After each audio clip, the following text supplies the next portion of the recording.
Hey Dynamo Nation, what's going on? My name is James. Thank you for being here on the channel today. If this is your first time here, welcome. I truly appreciate the view. If you're not subscribed, please consider hitting that subscribe button, that like button. It definitely helps me pump out more Dynasty content, more fantasy content, and I'm hoping to keep it going for you. With that out of the way, let's get into today's episode, and that's going to be off-season organization. Off-season organization. I know we're at week 14, but I felt like it was very important to get this information out to you, put this out, record this, and get it to Dynamo Nation right away. Off-season organization really revolves around three things, okay? One, players on your team. Who are the building blocks on your team that are going to help you for the next 3 seasons? And this requires you to take an honest, keyword honest, self-assessment survey of your roster. Don't look at your roster with those rose-colored glasses. Just don't do it. You have to be honest with yourself. Is this player going to help me out in the next 2 or 3 seasons, for the next 2 or 3 years? If the answer is yes, they might be a building block. If the answer is no, you need to drop them like a hot potato. Quick, fast, and in a hurry. Whoever you could trade them to, you need to get moving on it. That's the first part. And what can guide you on this? If you have been watching, if you've watched any of the Dynasty running back or wide receiver trade videos, then you are already ahead of the game. You know what to look for. You know what age is going to be our target age. If you have not watched those videos, I will link them in the description. It's a wealth of knowledge there for you in terms of when we should be trading our players, our running backs and receivers, at what age before the fall off happens. The value fall off and the production fall off. So, first part, honest self-assessment survey. Let's see where we're at. Second part, what is our draft capital health? What are we looking like? Do we have picks in 2022, 2023, 2024? If you're in a league that allows you to trade for future draft picks, you need to be focusing on those future draft picks. If your strategy here in the offseason is, I'm going to acquire a bunch of 2022 first, that's too late. The price on those picks is astronomical, and it's going to keep going up. Closer we get to that draft, the more expensive those picks get. If this is your first Dynasty rookie draft, trust me, take my word on it. The closer we get to that draft, the more expensive those picks are. If your league allows you to trade for future rookie draft picks, that should be your target. You should be targeting 2023, 2024. If your league is not set up that way to allow you to trade for future draft picks, most leagues are, as long as you're paid up for that season. So if you prepay for that season, they will allow you to trade for those picks. If your league is not that way or not set up that way, that's a discussion that you need to have with the rest of your league. Start thinking about how you're going to put it on their radar, but that's a discussion to have because it allows you the flexibility to build your rosters long term. It's very important. So, draft picks, and before we move on, the one thing I will say for 2022, don't just get pinned in on first round picks. I gotta have first rounders. That's not true. And even second rounders are gonna be kind of pricey. Focus on those third rounders, fourth rounders, fifth rounders. Focus on those picks.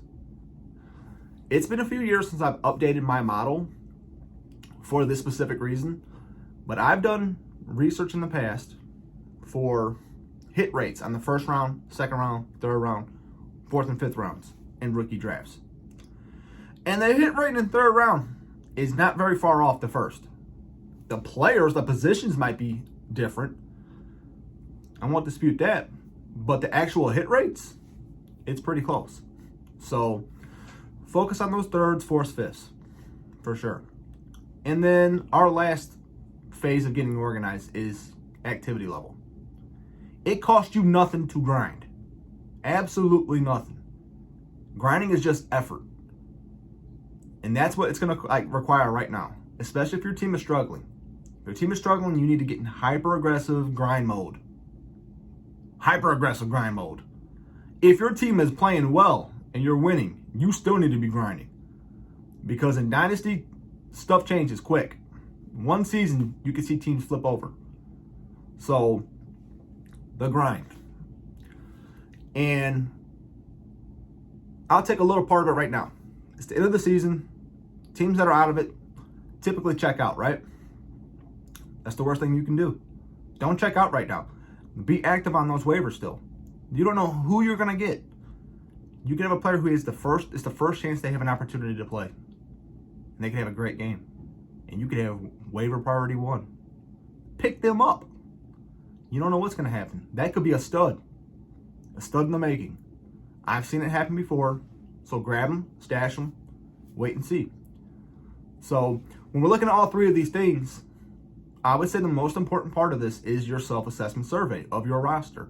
Who do I have that I can build around? Who do I have that is a trade candidate?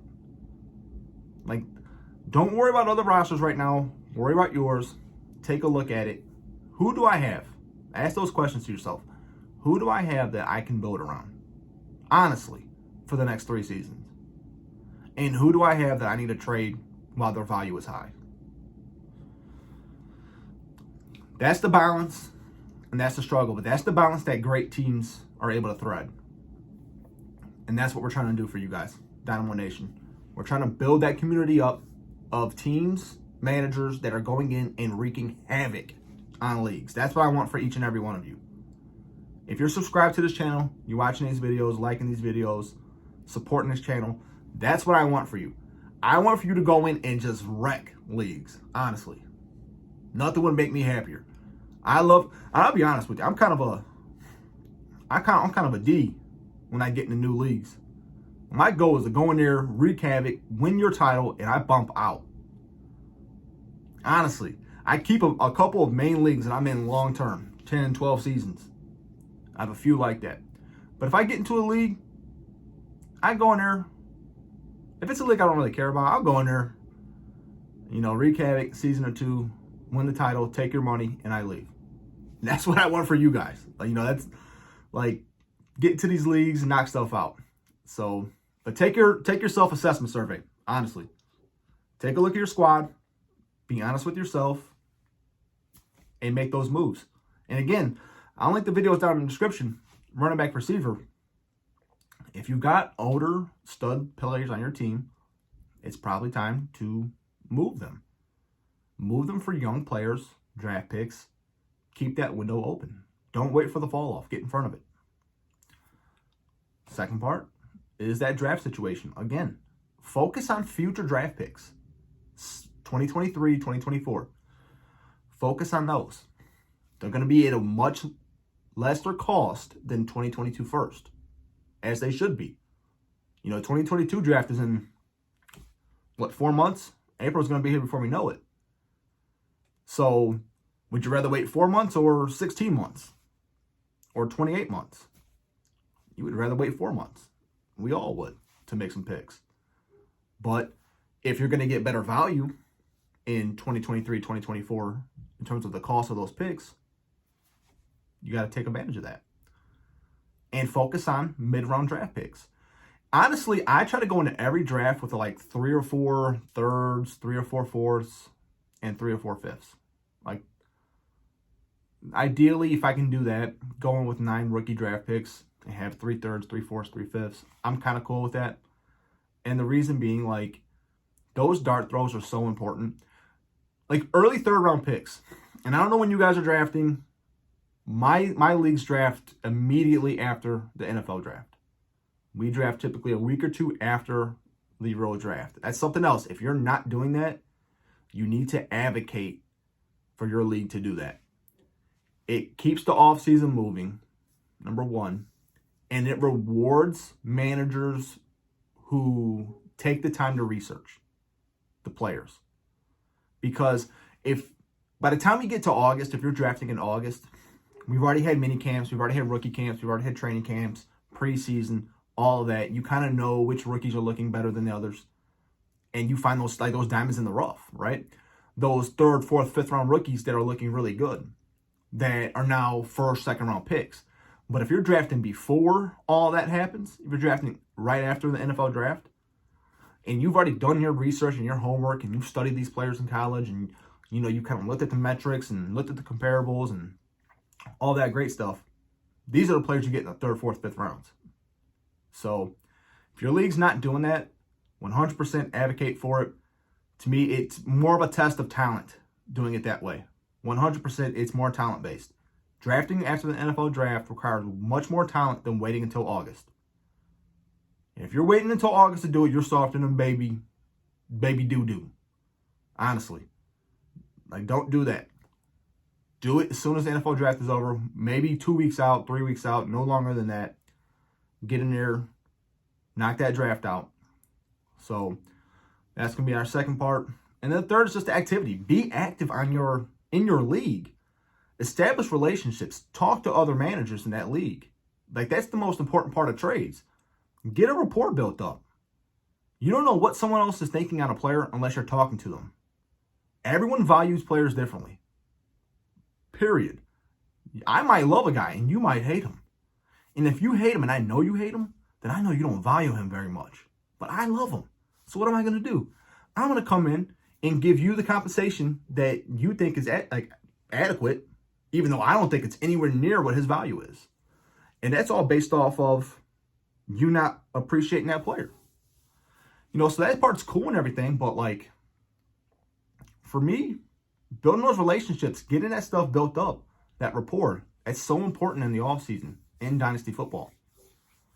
So those are going to be our three things. Stay active, grind away, figure out what you're going to do with your draft picks, where you're going to focus at. Is it going to be 2023, 2024? Or are you not going to listen at all and target those 2022 first right now? Because they're going to cost you an arm and a leg. The only exception to 2022 first and seconds is literally, I would say, maybe the day before the draft, maybe, where all that stuff starts to come out. Oh, this player's falling. This guy's not good. Yada, yada, yada. It happens every year. That might be the only exception, the only window that you can jump in and grab someone. Grab a pick. And then our self-assessment of our roster. Who's our building blocks? Who's going to be here? Who's going to help me win? Do those three things and do them now. You are going to have much more success next season than you did this season. And if you had great success this year, this is going to help you continue on that track. This is what I've done for years. Sit down, plot it all out. I'm keeping this player. I'm trading this player. I'm going for these picks. I'm trading these picks. I'm going to look at the waivers, and I'm going to add X, Y, and Z. And one thing, before we end the video, before we end it, this is important. On those waivers, I want you guys all, I'm going to do a video on this, but I want you to do your own homework right now. I want you to take a look at the free agents in your league, and I want you to look at their contract situations. Are they a cut candidate? Are they free agents? If they are, if you believe in their talent, you need to add them right now. Period. You don't know where they're going to go in free agency. And this is how far we need to start thinking. Players that are going to be hitting free agency. If you believe in their talent and they are a cut candidate or a free agent at the end of this season, grab them now, stash them on your roster. I do this every single year. Every year. I try to find one or two players that I believe in, but that their situation has been terrible. Look for those teams that are bad teams, right? Receivers with terrible quarterbacks, linebackers who are playing in a 3-4 defense that maybe would fit better as a defensive end. I did that with Hassan Reddick last year. Grabbed shares wherever I could, and was hoping he went to a 4-3 defense. And he got DN designation. He went to Carolina, got DN designation, and he's been the best, most consistent defensive lineman in IDP. Period. All season long. And this is someone I got for free. And right now, if you wanted Hassan Reddick off my team right now, no lie, this is no lie, in a rookie draft, it would have to be an early second round pick. And if you're new to IDP, if you're going into an IDP league or you haven't played it yet or you're considering it, elite IDP typically start going in the middle of the second round in the rookie drafts. That's just for argument's sake. Sometimes we'll see really elite linebacker prospects go beginning of the second. I've seen him even go last pick in the first. I've seen early second-round picks on elite defensive ends, Myles Garrett and stuff like that. So for like Hassan Reddick, I would want an early second-round pick. It would have to be picked 1, 2, or 3 in the second round. Honestly, straight up, for me to move him. Because he's still young. And this is a player I got for free. Just based on doing what I'm suggesting that you do. Do your research right now. Again, I'll pump out a video, but have some players already in your mind. You know, find those players. Terrible teams, going to be a free agent. Maybe they just need to change the scenery. It happens every season. So, get organized. Get your team on the right track. You know, this is the foundation of it. Grinding it out. This is how you're going to be successful in Dynasty formats. So, hope everyone who's still in the playoffs, in the race, hope you win this week, get to the playoffs. For those that are not out of it, don't fret. Season's not over. Dynasty, the beauty of it, it's year-round. Stay active. Start making your moves. So, yeah, everyone have a great week. Stay safe. And remember, don't just do it for a year. Let's do it for a decade.